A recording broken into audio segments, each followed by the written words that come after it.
Once there was a woman who lived in Nazareth. Then an angel named Gabriel told Mary that she was going to have a baby named Jesus. Then she and a man named Joseph went to Bethlehem to be counted. They asked all the innkeepers for a place to stay, but they were all full.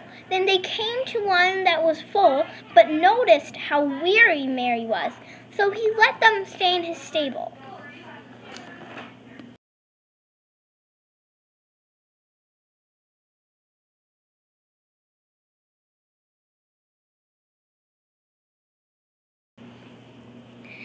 Then the star appeared in the night sky. Some wise men saw it, and they knew it must be the Savior.